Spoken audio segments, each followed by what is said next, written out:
se apropie. În seara asta las așa că nu vreau să-i dau foc la mașină.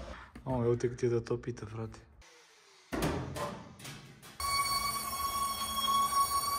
Am pus-o pe cadrul ăla pentru că, da, o ducem la...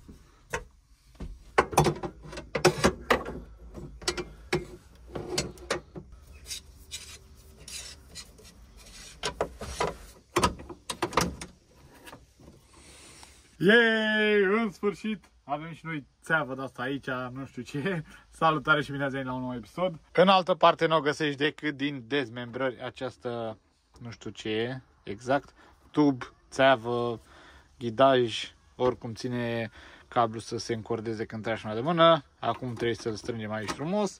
Și avem frână de mână. Nu-mi explic de ce a fost dată jos asta, nici să mă mori. Acum trebuie să ne ocupăm puțin aici. Nu știu dacă să facem și gaura aia, încă mă gândesc. Dar pentru că oricum trebuie să aduc aparatul de sudură aici, să scot șurubul ăsta, adică să sudez ceva de el. Ăsta de la scaun pe care l-am tăiat, pentru că e aici blocat din cauza la rugină. Și sper că dacă sudez o piuliță să pot să-l scot.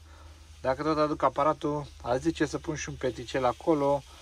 Nu fac mare lucru, dar oricum o să acopăr cu mastic, cu insonorizant de la, cred că mai am o fâșie. Dar hai că vedem noi cum facem.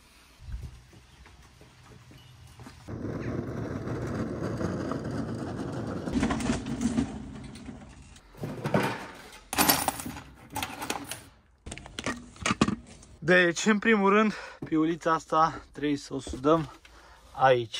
Să vedem dacă reușim să scoatem șurubul ăsta. Ia să vedem ce am făcut. Oh, bine, tată. Bine, tată, a luat-o. Oh, uite-l. Zbori. Avem și a doua problemă rezolvată. Acum a treia.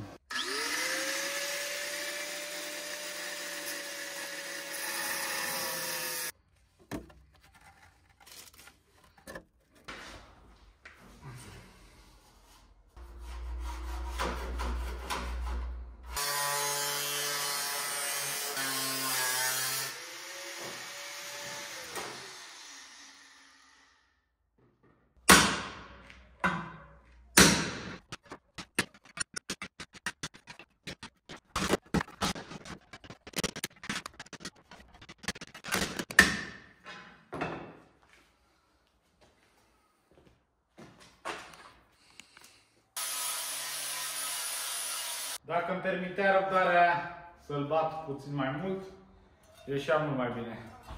Dar așa se apropie și aia e.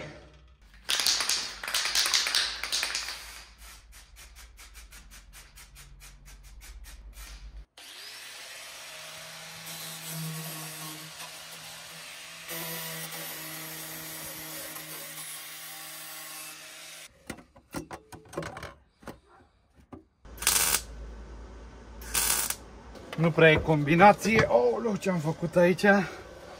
L-am prins doar în puncte, dar ia foc rău. Ăla ce are pe desubt, nu știu ce e ăla, e ca o protecție, un terosond, dar e ca un cauciuc așa. Nu știu care e faza. Nici n-am lumină. În seara asta las așa că nu vreau să-i dau foc la mașină. Mâine o dau mai la lumină și continui să-l pun. Poate reușesc, nu știu, mă mai ridic și pe cric. Vedem ce facem mâine, că astăzi mie că îi dau foc, așa bă întuneric. Așa arată, e destul de ok, am uitat să-i fac aici asta, că am tăiat din ea, dar n-are nimic. Eu zic că merge, hai mă că merge, mă. Acum dacă aici nu mai putem să continuăm, bineînțeles că o să continuăm la garaj. Dacă ați văzut episodul trecut, știți că mai avem 2 zile în care trebuie să terminăm de curățat furia albastră, pentru că, bineînțeles, nu v-am zis, nu? Nici nu vă zic încă. Și eu mai am câteva petice de pus. Adi e aici pe curățat, mai avem puțin, încă puțin și e gata. Podeaua e, cred că jumate e, nu? Aproape, da. Aproape jumate gata. Portbagajul mai e decât bucata aia de acolo. Iar eu acum o să bag peticul de aici și cred că o să dau astea pe care trebuie să le schimb jos. 1, 2, 3.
Ce făceai dacă nu aveai asta, dacă nu era pusă pe ăsta? Nu știu ce face, n-aveai cum să... Era nasală de tot.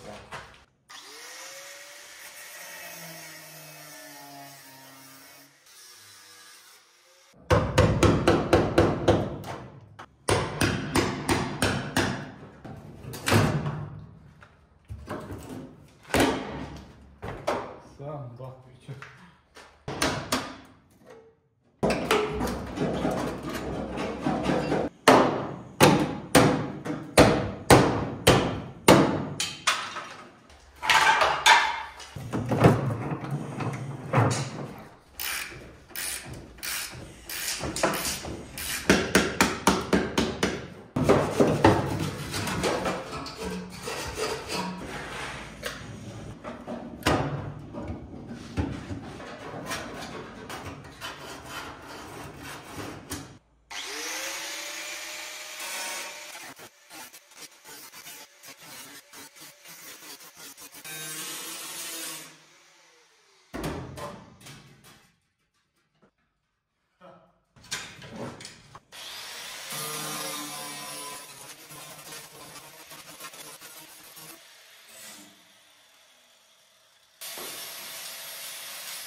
Ce să crezi? Cum eram eu așa hotărât să sudez asta în seara asta. Am și prins-o în puncte frumos. Eu zic că s-a schimbat situația față de ruginitura asta.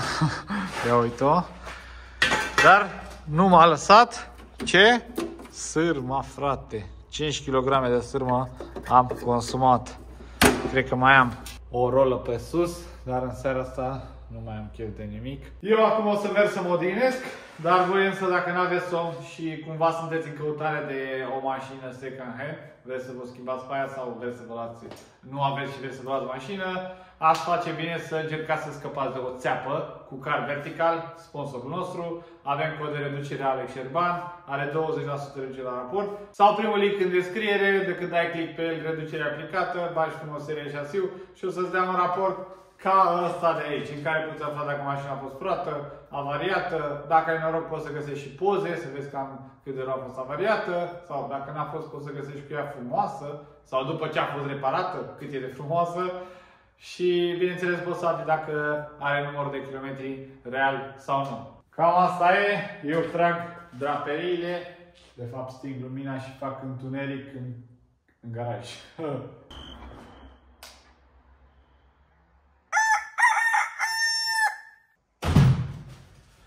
am primit un cadou. De fapt două și de fapt sunt plătite. Aici avem uleiul pentru compresor cu care trebuie să completăm. Iar aici, surpriză!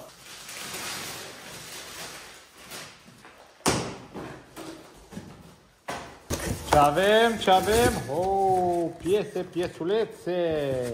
Piesele sunt pentru furia albastră, bineînțeles. Avem aici basculă superioară cu pivoți noi nouți, super ca lumea. Ale erau strâmbe, nu prea mai poți face nimic din ele. Astea de la bara stabilizatoare, cred că sunt, nu? Da. Un capac de Delco, super fain. Și clemele astea care sunt foarte necesare când o să punem conductele. Un filtru de benzină și cam asta e. Ușor, ușor începem să strângem piesele de care avem nevoie. Frumos, când o terminăm să ne apucăm de montat direct. Și am venit să le depozitez aici frumos. Iar acum, ca să ne continuăm treaba începută aseară, ne trebuie asta, rola de sârmă.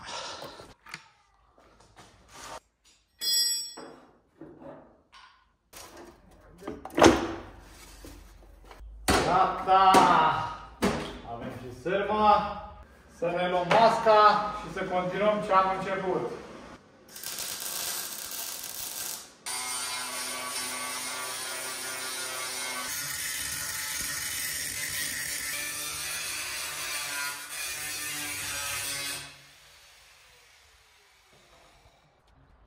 E ca nouă.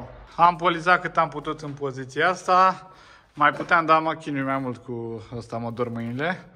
Când o întoarcem invers, o să-i dau și aici, ca aici frumos. Și ia uite cum arată. Altceva, tată. Să vedem ce facem acolo și acolo. Dar până să facem alea, vreau să-i dau volanul, cred că ștergătoarele, aia, ventilatorul ăla și caburile astea jos, ca să termine de aici când o veni mai târziu de curățat. Și acolo să fie pregătită.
Gata și cu astea. Rapidos, rapidos. Asta nici nu era și ea să ia foc, nu? Oh, uite cât e de topită, frate. Bam, bam, bam, bam.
În seara asta nu pot să vă zic nimic.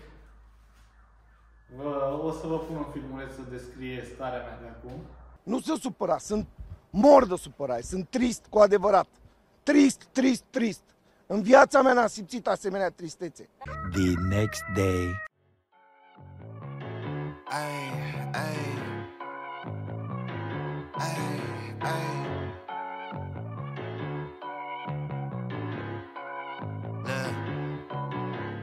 Baby girl love my bop and I like me too. No roof on my top and my babe see through.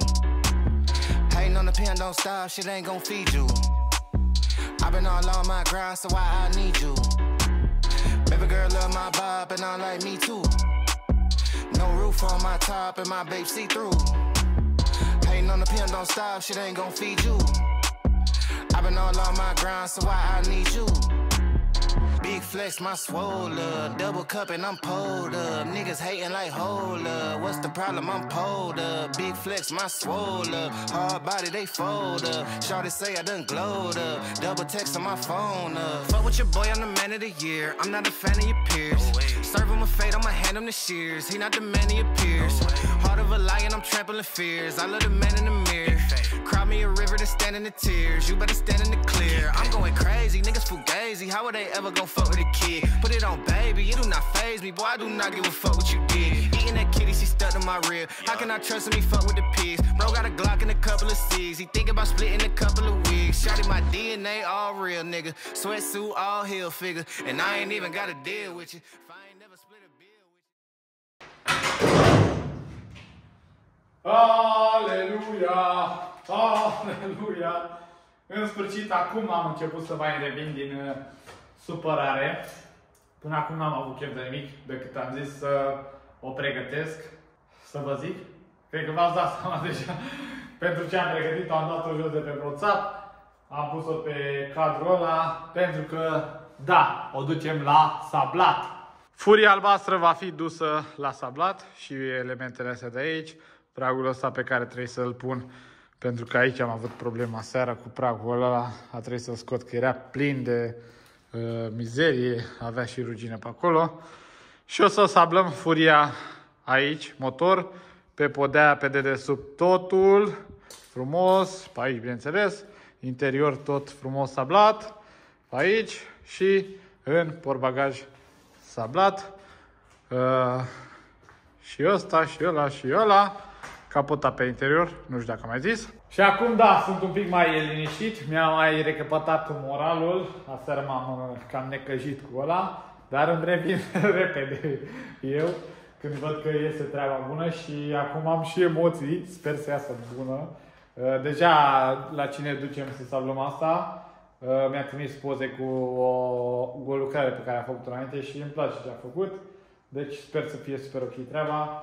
Și eu zic că este țiplă, o să iasă țiplă sablată, scoasă toată rugina din ea, pus petice pe unde mai se găurește, că vă dați seama că o să mai iasă găuri. Și după care băgat epoxie la blană și puse ușile, capotele și la vopsi cu ea și aripile, bineînțeles.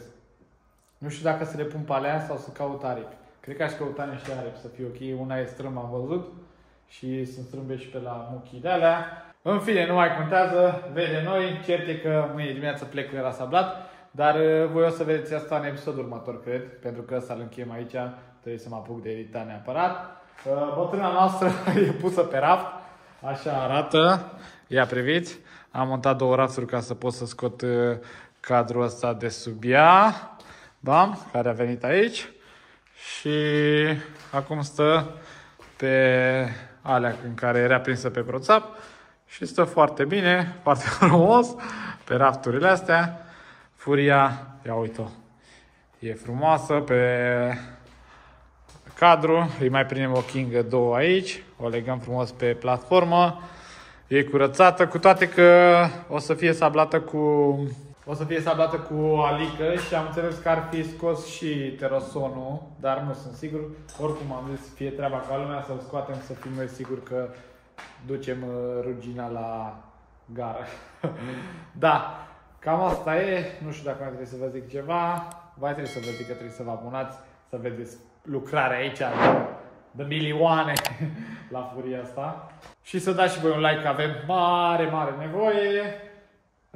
Ne vedem data viitoare, care este joi, nu? Da. Pa! Oh shit, here we go again.